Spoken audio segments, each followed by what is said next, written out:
اچھا، بعض اوقات ایسا ہوتا ہے کہ انسان کچھ نیک عمل کرنا چاہتا ہے تو شیطان بیچ میں رکاوٹ بن جاتا ہے۔ خاص طور پہ ایک عمل ایسا ہے کہ جب انسان اس کو کرنے کا ارادہ کرتے تو 70 شیطان آ جاتے ہیں، 70 شیطان آ جاتے ہیں، کوئی دل کے ساتھ چپک جاتے ہیں، کوئی ہاتھ کے ساتھ، کوئی پاؤں کے ساتھ، اس کو اس عمل سے منع کرتے ہیں، روکنے کی کوشش کرتے ہیں کہ یہ عمل سے رک جائے۔ کون سا ہے؟ امام راضی فرماتے ہیں کہ ایک واعظ تھا اور بیان کرتے ہوئے، نصیحت کرتے ہوئے اس نے یہ بات بیان کی کہ جب کوئی آدمی صدقے کا ارادہ کرتا ہے تو 70 شیطان اس کے ساتھ چپک جاتے ہیں، اور کوئی دل پہ حملہ کرنے کی کوشش کرتا ہے، کوئی آنکھوں پہ، ہر وقت ہر طرف اس کو گھیرا ہوتا ہے کہ یہ صدقہ نہ کر لے۔ تو واعظ ایک کے دل پہ اثر کیا اس واعظ کی بات، اٹھا، اس نے کہا آج میں 70 شیطانوں کا مقابلہ کروں گا۔ وہ گھر کو گیا، مال نکالا اندر سے، کہا کہ جا کے صدقہ کرتا ہوں، دیکھتا ہوں کون شیطان مجھے روک سکتا ہے۔ اندر سے نکالا، دیکھے نا شیطان کے کتنے حملے ہوتے ہیں، انسان نہیں سمجھ سکتا۔ وہ جیسے گھر سے مال نکالا تو راستے میں بیوی رکاوٹ بن گئی، بیوی نے کہا خیریت ہے؟ کہا چھوڑو مجھے، میں آج مقابلہ کروں گا۔ بعض اوقات عورتیں ہوتی ہیں نا بیچ میں، جب دین زندگی کے اندر نہیں ہوگا تو عورتیں اور بچے دین سے رکاوٹ کا ذریعہ بنیں گے۔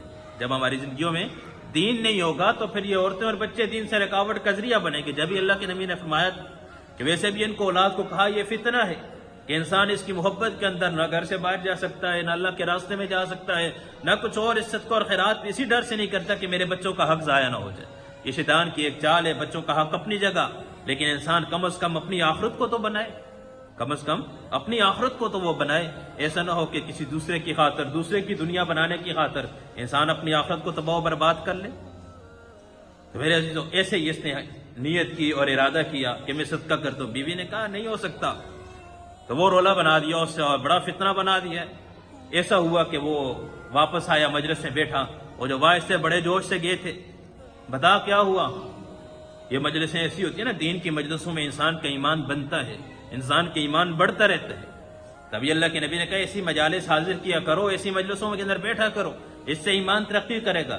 تو گھر بار میں انسان جاتا ہے، ویسے بھی انسان ہے، ایمان کبھی کم ہوتا ہے کبھی زیادہ ہوتا ہے، یہ مومن کی شان ہے، یہ مومن کی شان ہے، ایمان کبھی کم ہوتا ہے کبھی زیادہ ہوتا ہے۔ اگر ایک ہی طرح ایمان لے، حضرت حذیفہ نے غالباً یہ سوال کیا تھا کہ یا رسول اللہ، حذیفہ تو منافق ہو چکا ہے، وہ کیسے؟ کہ آپ کی مجلس میں بیٹھتا ہوں، آپ کی مجلس میں بیٹھتا ہوں تو ایمان بہت اونچے سطح پہ ہوتا ہے، لیکن جب اپنے بیوی بچوں میں جاتے ہیں تو ایمان کی وہ سطح نہیں رہتی۔ کہا کہ اگر اسی طرح جو میری مجلس میں بیٹھ کے، جو دین کی مجلس میں بیٹھ کے جو ایمان جس سطح پہ ہو، ہر وقت ایسے تو بستروں پہ فرشتے تجھ سے مسافہ کرنے ہیں، راستوں میں تجھ سے فرشتے مسافہ کریں، تو ایمان بڑھتا ہے کم ہوتا ہے۔ ایسے ہی ان حضرات، وہ جو واعظ تھے، انہوں نے پوچھا کیا ہوا بتا؟ انہوں نے کہا کہ حضرت بات ایسا ہے کہ 70 شیطانوں سے تو مقابلہ کیا، لیکن شیطان کی ماں میرے سامنے مقابلے میں آ کے کھڑی کی، اس نے ہرا کے چھوڑ دی، شیطان کی ماں سے میں ہار کے بیٹھ چکا ہوں۔ تو بعض اوقات ایسا بھی ہوتا ہے، شیطانوں سے مقابلہ انسان کرتا ہے، شیطان کی ماں سے مقابلہ نہیں کر سکتا۔